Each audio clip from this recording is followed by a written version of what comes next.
আমার উম্মত উম্মতিরা আল্লাহ পাকের জমিনে যারা আছে সুন্নাতে নববীর উপরে জীবনকে যারা কায়েম করিতে পেরেছে, প্রতিষ্ঠিত করতে পেরেছে, বদল করিতে পেরেছে, ও বাবা সাহাবীরা পৃথিবীতে যারা নবীর প্রেমের পাগল হয়ে যাবে, নবীর ইশকে দেওয়ানা যারা হয়ে যাবে, হাসরের মহাময়দানে আমি নবী তাদেরও বন্ধু হয়ে যাব। জোরে বলো সুবহানাল্লাহ। ও বাবা সাহাবীরা, বাবারা আরো বলে না নবীর প্রেমের পাগল দুনিয়ায় তৈরি হবে, অথচ আমি মুহাম্মদ দুনিয়াতে সেদিন থাকবো না। আমার ইশকের উম্মত উম্মতি তৈরি হবে, আমি নবী সেদিন দুনিয়াতে থাকবো না। আমার দেখার শওক তাদের জাগবে, আমার দেখার আশা তাদের জাগবে। ও বাবা সাহাবীরা, আমি রাসূলুল্লাহর প্রেমের পাগল তৈরি হলো, অথচ আমার দিদার পেল না। কিয়ামতের মহাময়দানে আমার ওই সমস্ত উম্মত উম্মতিদের সম্মুখে আমি নবী হাজির হয়ে যাব।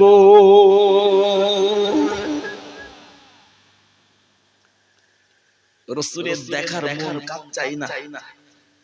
কত বলে আমার নবীর দেখার মন কার না? সবার মনটা হয় যে একবার নবীকে দেখতে পেতাম, মন হয় না? আমি নামাজ পড়ি না পড়ি, অন্যায় করি না করি, যা আপনি জিজ্ঞাসা করে মন তোমার চাই যদি একটু নবীকে দেখতে পেতাম, শয়নে স্বপ্নে যে কোন অবস্থায় সেই নবী দেখার এতটা ইচ্ছা, আশা, আকাঙ্ক্ষা, শখ যদি আমার আপনার জাগে, একটু আসুন না সবাই মিলে কষ্ট করি সুন্নাত জীবন তৈরি করা, সুন্নাত জীবন তৈরি করা।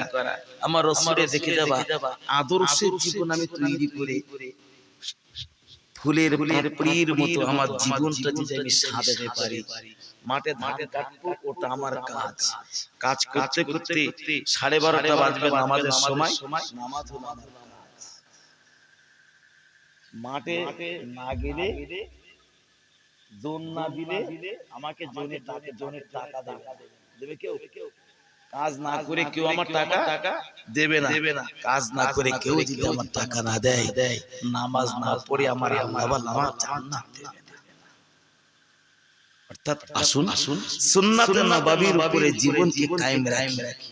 আমার নবী কিভাবে খেতেন, কিভাবে বসতেন, চলা ফেরা, ওঠা বসা, খাওয়া পেওয়া, আখলাক, আদর্শ, চরিত্র একটার পরে একটা ফলো করে যতটা সম্ভব একটা করে আমি আমার জীবনে বাস্তবায়িত করব।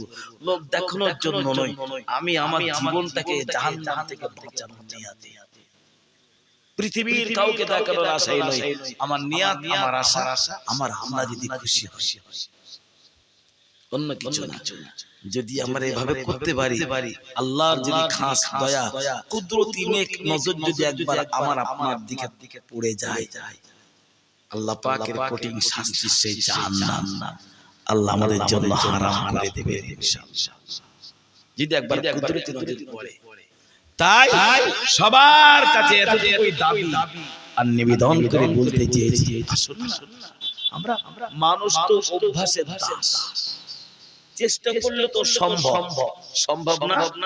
মানুষ চেষ্টা করলে সম্ভব। এই তো 3-4 দিন আগে এই তো পাশে জীবনতলা, বেশি দূরে না, জীবনতলা থানার একটা যুবক ভাই নিয়ত করে হেঁটে ঢলে যাচ্ছে, শুনেছেন? কি আশা মানে এই ফোনে দেখিছে 2020 সালে নিয়ত করেছিল তার আব্বা মরে যাওয়ার পর।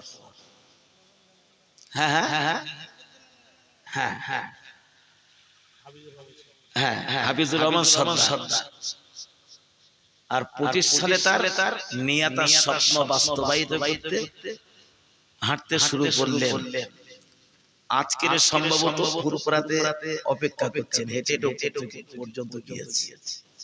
আমরাও তার জন্য দোয়া চাই, আল্লাহ সমস্ত দেশ পাড়ি দিয়ে সুস্থ হালাতে খাবার মেহমান হিসেবে যেন আল্লাহ কবুল করেন। ইন্নামা আমালু বিন্নিয়াত। নবী বলেছেন সমস্ত কাজের পূর্বে তুমি ভালো নিয়ত, নিয়ত যদি তোমার ভালো হয় আল্লাহ তোমার কাজকে পরিপূর্ণ করবে। পৃথিবীর প্রতিটা মানুষ নিয়ত করে, চোরের একটা নিয়ত আছে, কালকে কোন জায়গায় কি করা যাবে না, ও শুয়ে পড়ে চিন্তা করে কোন কায়দায় কোন কৌশলে কি করা যাবে না, ও মনে মনে যে নিয়ত করবে ঠিক সেই কায়দায় সে যেন পৌঁছাবে। আমি যদি খারাপ নিয়ত করি খারাপ কাজ হবে, আমি যদি ভালো নিয়ত করি আল্লাহ আমাকে দিয়ে ভালো নিয়ত ভালো কাজ করিয়ে নেবে।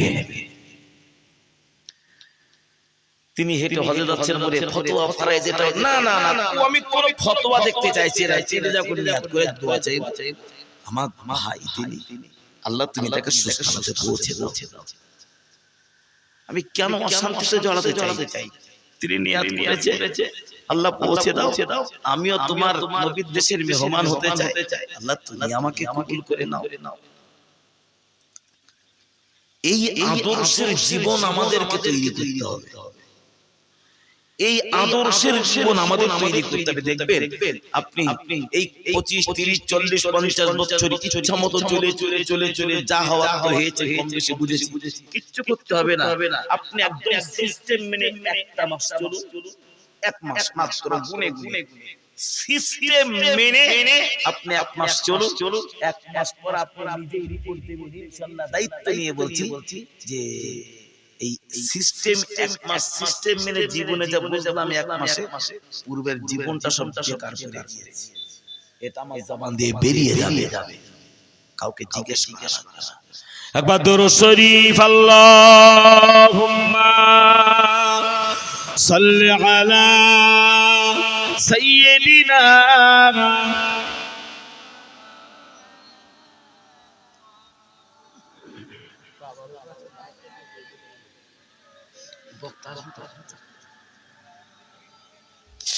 इश्क़ महबूब खुदा जिस दिल में हासिल नहीं, लाखों मोमिन हो मगर ईमान मेरे कामिल नहीं। अल्लाहुम्मा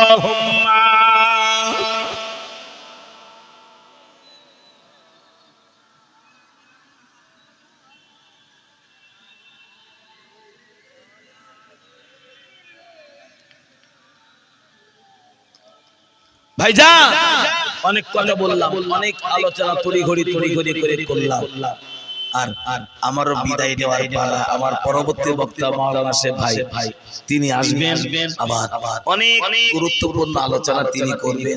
তারপরে সর্বশেষ আপনাদের সকলের জন্য একটু তাবারুকের ব্যবস্থা করেছে আলহামদুলিল্লাহ কমিটিরা, সেটাও আপনাদের সবাইকে গ্রহণ করতে হবে, সেটাও গ্রহণ করবেন।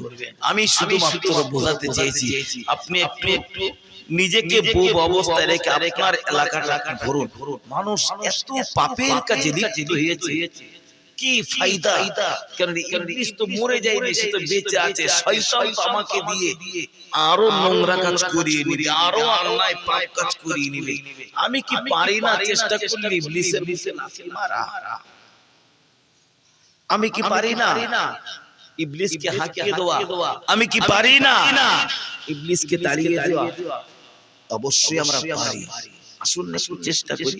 আমি যে কথাগুলো বললাম আমার কথা রাগ করেন না, আমার কথাগুলো ভাবার পরও যদি রাগ হয় আপনি আমাকে ফোন করবেন, আমি ক্ষমা চেয়ে নেব যে ভাই আমি আর আপনাদের বলবো না। আমি তো কারো ইন্ডিকেট করে বলেছি এরকম করে গল্প নয়। সমাজ এটা ঘটছে, এই পরিবেশ, মানুষ টিকিট কেটে জাহান্নামে যায় কিন্তু বিনা টিকিটে জান্নাতের মজলিসে বসতে পারে।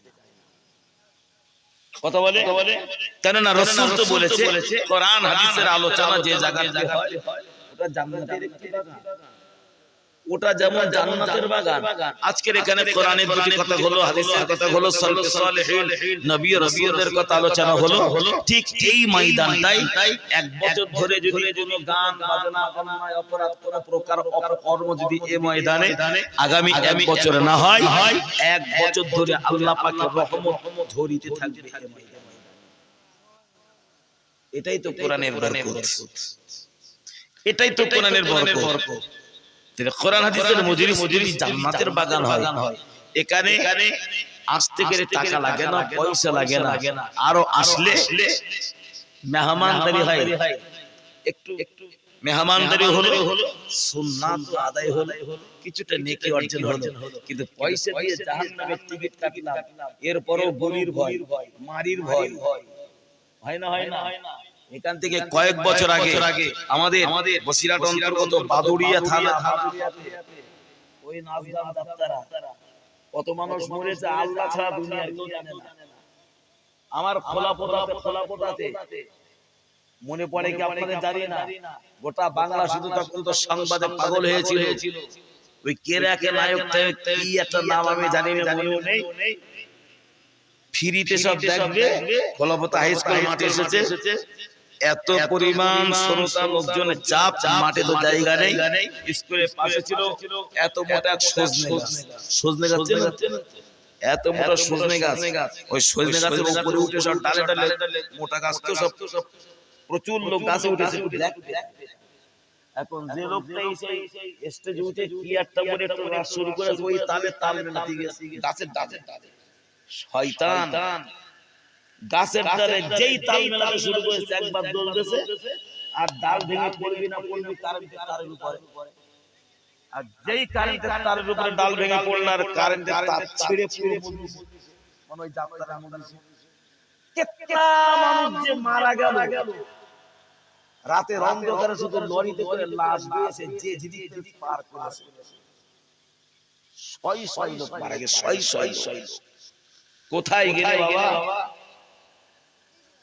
কোথায় গেলে? এই জায়গাতে বসলে কোরআন বলেছে, এই মজলিসে যতক্ষণ শ্রোতারা বসে, রহমতের ফেরেশতারা তাদের মাথার উপরে নূরের ডানার ছায়া করে বেষ্টন করে রাখে। আর একটু জোরে বলেন সুবহানাল্লাহ। টিকিট কেটে জাহান্নামে গিয়ে এখন তুমি কোথায় কি পাচ্ছ একটু বলো? বদরের ময়দানের পাশে আছে আবু জেহেলের কবর, আবু জেহেলের কবর। বদর প্রান্তরে 14 জন শহীদ সাহাবী ঘুমিয়ে আছে। বদর ময়দানে দাঁড়ালে না কলিজা ফেটে পানি আসে।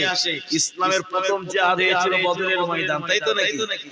14 জন রাসূলের সাহাবী ঘুমিয়ে আছেন, বদর প্রান্তরে দাঁড়িয়ে কলিজা ভরে ভরে হাজিরা দোয়া চায়। ওখান থেকে একটু স্টেনি স্টেনি আসছে আবু জেহেলের কবর। আবু জেহেলের কবর গেলে কিনে এত পর্যন্ত আপনি কান্নাকাটি করেছেন তো?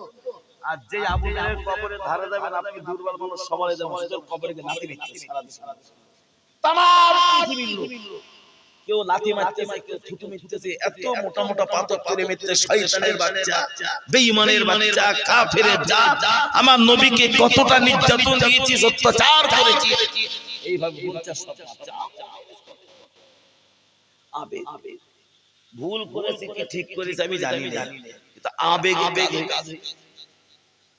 যদি কারো কবর দেখে মানুষ কাঁদে, আবার কারো কবর দেখে মানুষ লাঠি মারে। গ্রামের কেউ মরে গেলে গ্রামের শোকের ছায়া পড়ে, গ্রামের আবার কেউ মরে গেলে গোটা গ্রাম বলে যে বেজাল মারে মারে গ্রাম শান্ত আনন্দে ঘটে না, ঘটে না? এমনও মানুষ গ্রাম থেকে মারা যায়, গোটা গ্রামবাসী হাওতাশ করে।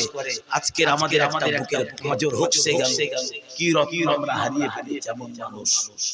সবাই কাঁদে, আবার কেউ কেউ মারা গেলে বলে আজকের থেকে গ্রামটা স্বাধীন হলো, যন্ত্র পারে মরে, এবার দেখ কি জ্বালা করে। কেউ কাঁদে না। তাই তো কবির ভাষা, এমন জীবন তুমি করিবে গঠন, মরণে হাসিবে তুমি কাঁদিবে ভুবন। তুমি এমন একটা জীবন তৈরি করো, আল্লাহর যখন ডাক আসবে হাসতে হাসতে তুমি আল্লাহর ডাকে বিদায় নিয়ে চলে যাবে, কিন্তু তোমার ওই হাসিটা গোটা দেশবাসীর জন্য থেকে যাবে। আজকে বলুন আমরা এতটা মানুষ যে বসে আছি, ফুরফুরা শরীফে দাদা পীর কেবলা বলি, বসিরহাট আল্লামা রুহুল আমিন রাহমাতুল্লাহ আলাইহির কথা বলি, দাদা হুজুর বসে আছে, আমরা কেউ চোখে দেখেছি তারা লম্বা ছিল না বেটে ছিল, না মোটা ছিল না পাতলা ছিল, তারা কালো ছিল না পরিষ্কার ছিল, কেউ আমরা দেখেছি? অথচ দেখুন লক্ষ লক্ষ মানুষ চেনে না জানে না, কেমন কেউ বলতে পারে না। বসিরহাট ফুরফুরা এসব পাগলের মতো ছুটে ছুটে যে কাঁদছে, দাদা পীরের একটু রুহানি দোয়া যদি আল্লাহ নসিবে জুটিয়ে দেয়। তুমি এইরকম একটা জীবন তৈরি করো, তুমি এই জীবনটা তৈরি করো যে জীবন তৈরি করলে দুনিয়াতে মরেও অমর হওয়া যায়। মরেও অমর হওয়া যায়। নিজের বাপ মরে গেলে 10 বছর পরে বাপের কবরটাও চেনা যায় না। কবরস্থানে যে খুঁজতে যে সম্ভবত মনে হয় এই জায়গাটাই হতে পারে। কারণ মাঝে মাঝে ট্রেনে কবরস্থানে দোয়া করতে লোকে ডেকে নিয়ে যায় তো ছোট মানুষ হিসাবে, ভাই আপনারা আপনারা কবর করে যাচ্ছেন অনেক দিন তো, তবে এই গাছটা একটা নিশানা মনে হচ্ছে এই জায়গায় হতে পারে। এরকম ঘটে না? 10 বছর পার হতে না হতে সন্তান তার বাপের কবর ভুলে যায়, কিন্তু দাদা পীরের জানাজায় কেউ তো সেরে কি যে দাদা কানারা বলে দেওয়া ওর ট্রেনে গিয়ে ঠিক দাদা পীরের দরবারে পৌঁছে যায়, দাদুদের কবরটা যায়। তুমি ওই জীবন তৈরি করো যে জীবন তৈরি করলে দুনিয়াতে মরেও অমর হওয়া যায়।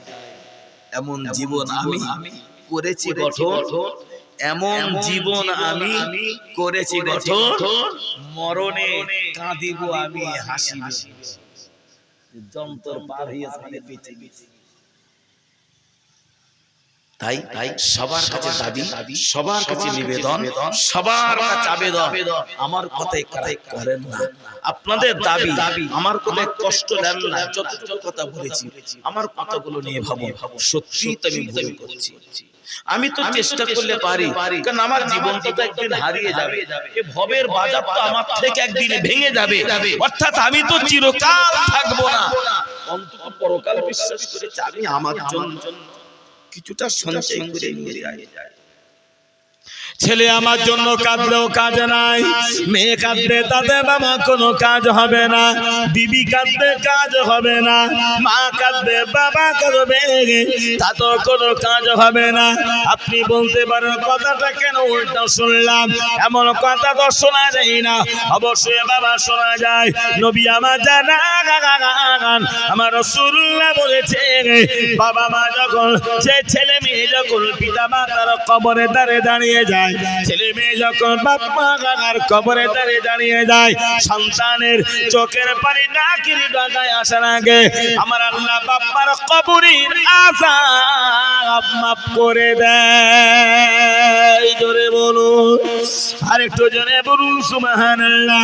ছেলে মেয়ে যদি বাপ মার কবরে দাঁড়ায়, ও মুসলমান ভাই আমার আল্লাহ সন্তানের চোখের পানিতে বাপের কবরের আযাব মাফ করে দেয়, মায়ের কবরের আযাব মাফ করে দেয়। এটা বাস্তব সত্য। আমার নবী বলেছে। কিন্তু একটু ঘুরিয়ে বলেন, ওই ছেলেটা যদি নামাজ না বিরাট কাজে বাপের যদি নামাজও পড়ে না, রোজাও করে না, সারাদিন তিন ব্যান্ডেল বিড়িতেও ঠিক কোলোয় না, আরাম করছে রে তৈরি হয়ে বাপের কবরের আযাব বাড়াচ্ছ আর কাঁদছো। তোমার চোখের পানিতে কামিয়াবি হবে। ছেলে তৈরি হও, ছেলে তৈরি হও। অবশ্যই আমরা জানি বাবা, তাম পৃথিবীতে প্রথম মানব সন্তান ছিল হযরত নবী আদম আলাইহিস সালাম। নবী আদমের বেটা ছিল হাবিল আর কাবিল। কাবিল তার ভাই হাবিলকে হত্যা করেছে। কাবিল তার ভাই হাবিলকে হত্যা করেছে। হাবিল মারা গিয়েছে, কাবিলকে জমিন গ্রাস করে নিয়েছে। অবশ্যই বাঁধেন হাদিস শরীফ এসেছে, দুনিয়াতে পাপের উৎস শুরু হয়েছে কাবিল থেকে। সূত্রপাত হলো আদম নবীর ছেলে কাবিল থেকে। ওই দিন থেকে কাবিলের আযাব যেটা হওয়ারটা হয়েই তো চলেছে অটোমেটিক, কিয়ামত পর্যন্ত চলবে। কিন্তু রাসূলুল্লাহ বলেছে, পাপের সূত্রপাত যখন কাবিল থেকেই শুরু হলো দুনিয়াতে, কিয়ামত পর্যন্ত আল্লাহ পাকের জমিনে বান্দা বান্দি যত পাপ করবে, অন্যায় করবে, অপরাধ করবে, প্রতিটা পাপের একটা করে অংশ ওই কাবিলের আমলনামায় জমা হবে। আমি নামাজ পড়বো না, জ্বালা ভালা করবে কাবিল। আমি নামাজ না পড়ার কারণে আমি তো অন্যায় করেছি, মানে আমি শাস্তি পাবো। কিন্তু এ পাপের একটা অংশ কাবিলের জমা হবে, ওর আযাব বাড়বে না বেড়েই চলেছে। আমি এই কথাটা তো বাবা এই জন্য বলেছি বোঝাতে দিয়ে আমি তো গার্জিয়ান, আমি বাবা তৈরি হলাম, আমি মা তৈরি হলাম, আমি একটা পরিবারের গার্জিয়ান। আমার ছেলে আছে, আমার মেয়ে আছে, আমার নাতি আছে, আমার পোতা আছে, মা আছে, বাবা আছে, বিবি আছে, আরো কত কত মানুষ আছে। আজ আমি বাবা মারা যাব, আমি মা মারা যাব, বাবা মরে যাবে, ছেলে কাঁদবে, মেয়ে কাঁদবে, বিবি কাঁদবে, মা কাঁদবে, ভাই কাঁদবে, সবাই কাঁদিবি কাঁদিবি সবাই, সেদিন তো বাবা কাঁদবে। অবশ্যই তো মাথায় রাখুন, আজকে মারা গেলে ছেলে কাঁদবে, আগামীকাল মাটি হওয়ার পরে কান্নার ভলিউম কমে যাবে। কমবে না? 3 দিন বাদে আরেকটা ভালো ভাববে, এক সপ্তাহের মাথায় আর কোন সাউন্ড পাওয়া যাবে না, 2 সপ্তাহের মাথায় দেখা যাবে ক্লাব ঘরে শুধু গান পিটতেছে। ঠিক বলছি না ভুল বলছি? কথা বলেন না কেন? হ্যাঁ হ্যাঁ, বাপ মরে গেলে এতটা কান্না আজকে কি হচ্ছে? কিরাম পেটা তাস খেলতেছো? হাবিল যদি অন্যায়ের সূত্রপাত করে যদি কিয়ামত পর্যন্ত মানুষের প্রতিটা পাপের ভাগ যদি কাবিলের আমলনামায় জমা হয়, ও বাবারা, যে সন্তান তুমি দুনিয়াতে রেখে চলে গেলে তুমি কবরে চলে যাবে। ছেলে যদি নামাজি না হয়, বেনামাজি যদি হয়, নামাজ না পড়ার কারণে ছেলে শাস্তি পাবে।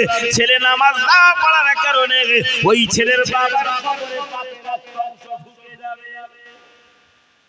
তুমি কাঁদছো শুকনো কান্না, মুনাফিকি করছো বাবার সাথে, মরা বাবার সাথে।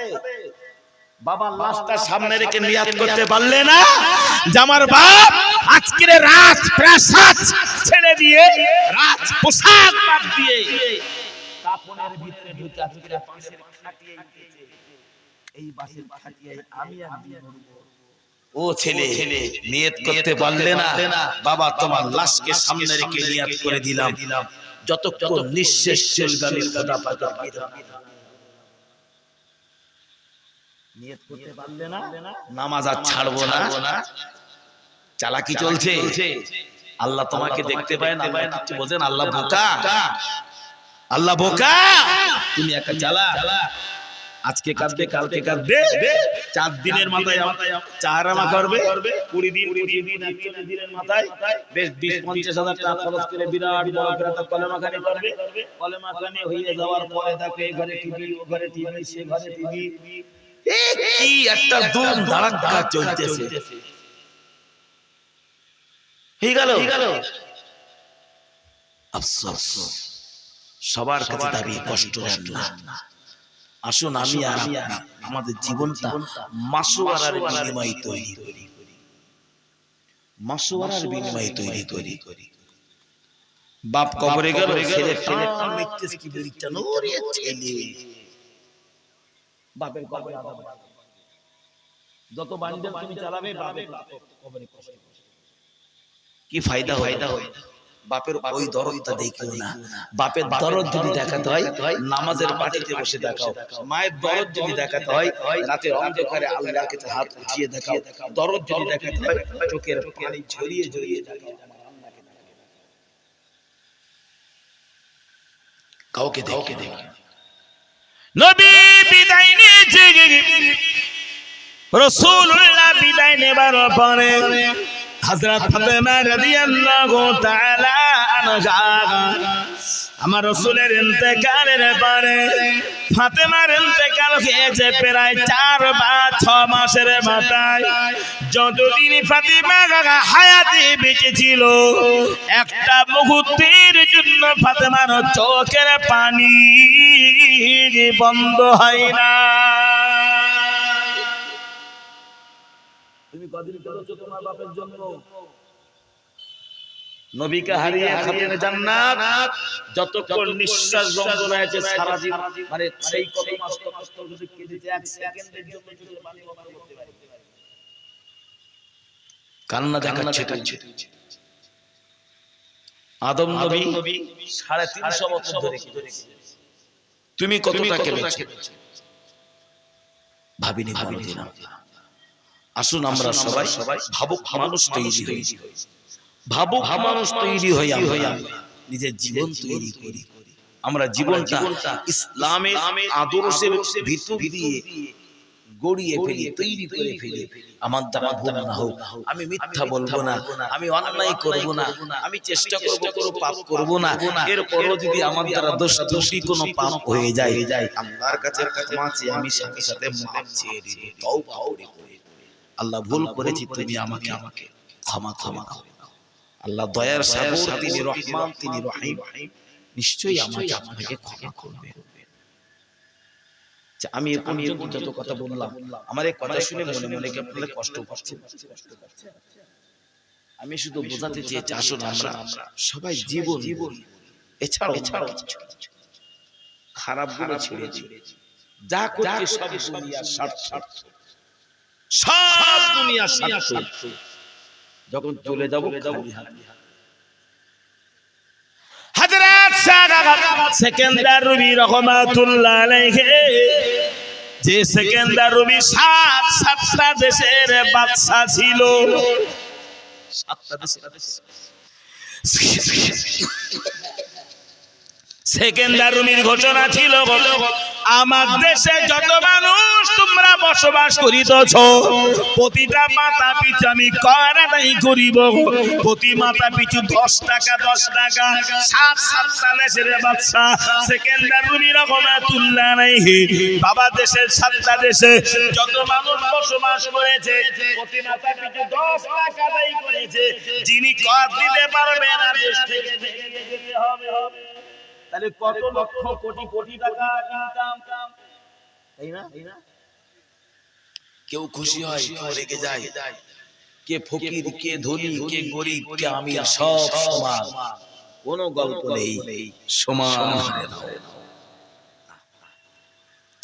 অথচ সেই সেকেন্দার রুমি রাহমাতুল্লাহ আলাইহি ইন্তেকালের পূর্বে, মরণের পূর্বে ওসিয়ত করে গেলেন, বাবারা বাবারা বাবারা, ও বাবা মুরিদানেরা, আমি রুমি যখন মারা যাব, আমি সেকেন্দার যখন ইন্তেকাল হয়ে যাব, তোমরা আমাকে গোসল বানাবে বাবা, তোমরা আমাকে কাফন বানাবে, তোমরা আমাকে জানাজা করবে, তোমরা আমাকে দাফন করে দিবে। ও বাবা মুরিদানেরা, বাবা স্বাধীনা, বাবারা বাবারা, আমি তোমাদের কাছে ওসিয়ত করে গেলাম, তোমরা আমার মরণের পরে আমাকে যখন কাফন বানাবে, আমার হাত দুখানি কাফনের বাইরে দিয়ে দিবে। হাত দুটো হুজুর নিয়ে আসে, হাত দুটো কি ওসিয়ত করলেন, তোমার আমার গায়ে যখন কাফন জড়াবে, আমার দুটো হাত যেন কাফনের বাইরে থাকে। এ কেমন ওসিয়ত? হাত দুটো বাইরে, ব্যাপারটা কি? বারবার যখন এই ওসিয়ত করেছে, হাত দুটি আমার কাফনের বাইরে দিয়ে দিবে, গোটা দেহটা কাফনে ঢাকা, হাত দুখানি বাবা কাফনের বাইরে দিয়ে দিবে। সাথীরা মুরিদানেরা জিজ্ঞাসা করেছে, হুজুর আপনি ক্ষমা করুন, আমাদেরকে মাফ করে দেন, আপনি এমন এক ওসিয়ত আপনি কেন করেছেন, কাফনের বাইরে কেন হাত রাখা হবে? বাবারা জানো না বাবা, তোমরা জানো না আমি যেমন হাত দুখানি কেন কাফনের বাইরে বা করতে বললাম? আল্লাহ পাক আমি সেকেন্দার রুমি, আমাকে 7টা দেশের বাদশাহী তো দিয়েছে, আমি সেকেন্দার রুমি প্রতিটা মানুষের কাছ থেকে প্রতি মাথা পিছু আমি 10 টাকা করে কর আদায় করেছি। কে ধনী, কে গরিব, কে আমির, কে ফকির, কোনো বিচার না করে আমি একই নিয়মে আমি বাবা কর আদায় করেছি। সবাই আমার প্রতি সন্তুষ্ট না, কেউ নারাজ হয়েছে, কেউ আমাকে বাজে কথা বলে, কেউ আমাকে ছোট মোটা কথা বলে। ও বাবা মুরিদানেরা, আমির আর ফকিরের কাছ থেকে সমান হারে কেন কর আদায় করলাম? ওরা কেউ বোঝে না। আমি রুমি মরামের পরে ওদের বোঝাতে চাই, যদি ওরা বুঝিতে পারে আমার হাত দুখানি কাপড়ের বাইরে বাবা বার করে দিবে, হাত দুটি যদি কাপড়ের ভিতরে দিয়ে দাও, ওরা হয়তো ভেবে দিবে আমাদের কাছ থেকে সেকেন্দার রুমি যত টাকা কর আদায় করেছে সব মনে হয় কাপড়ের ভিতরে করে কবরে নিয়ে যায়। ও বাবা মুরিদানেরা, বাবা সাথীরা, বাবারা, আমি হাত দুখানি কাপড়ে বাইরে রেখে এটাই গোটা দেশবাসীকে জানাতে চাই, বাবারা, আমি সেকেন্ডার রুমি, আমার আল্লাহ পাক আমাকে যেভাবে দুনিয়ায় খালি হাতে পাঠিয়েছিল, দুনিয়াতে আমি খালি হাতে এসেছিলাম, আল্লাহ আমাকে 7-7টা দেশে বাদশাহিত্ব দিয়েছিল। এই দেখুন আমি রুমি, আজ তোমাদের কাছ থেকে চিরবিদায়, যেমন খালি হাতে এসেছিলাম, তোমাদের থেকে আবার আমি রুমি খালি হাতে চলে গেলাম। কিছুই নিয়ে যেতে পারলাম না, কিছুই নিয়ে যেতে পারলাম না। তোমাদের কাছ থেকে যত লক্ষ কোটি টাকা কর আমি রুমি আদায় করেছি, তোমাদের সমস্ত সম্পদ দেশের জন্য আমি আমার রাজকোষে জমা রেখেছি। হাত দুটো করে দিও, নাইলে হয়তো এরা বলে ফেলবে যে সব কাপড়ের মধ্যে নিয়ে যাচ্ছে। কিয়ামতের দিন আমার আল্লাহ কারোর বিচার উঁচু করবে না, সবার সমান। এটাই হুজুর বলেছে। তুমি গরিব তো কি আছে, তুমি আমির তো কি আছে, সব সমান। তোমাদেরকে এই জ্ঞানটুকু দিয়েছিলাম, কিয়ামতের দিন আমার আল্লাহ, তুমি উঁচু বংশ বলে তোমাকে ছেড়ে দিয়ে নিচু বংশকে ধরবে। আমার আল্লাহর বিচার করা নয়, আমার আল্লাহ সবাইকে এরকম ভাবে সমান হারে বিচার করবে। যার যেমন আমল তার পরিণাম তেমনটাই হবে।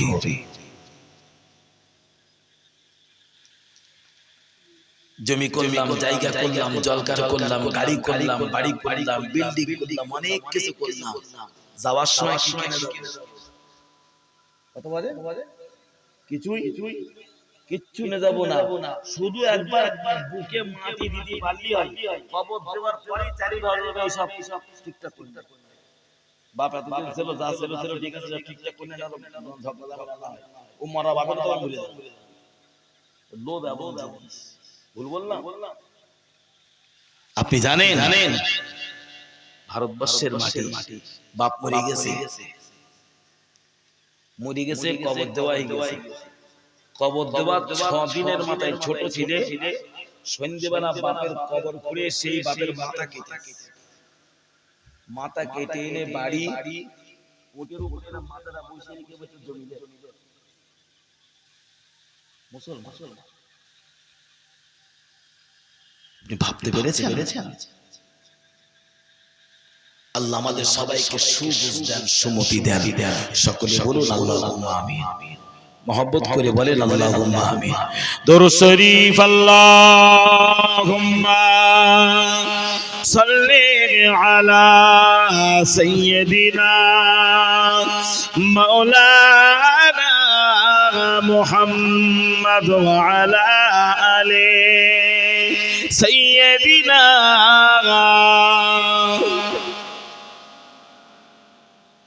ओह नबियों में रहमत लक़द काने वाला मुराद गरीबों के बरलाने वाला। अल्लाहुम्मा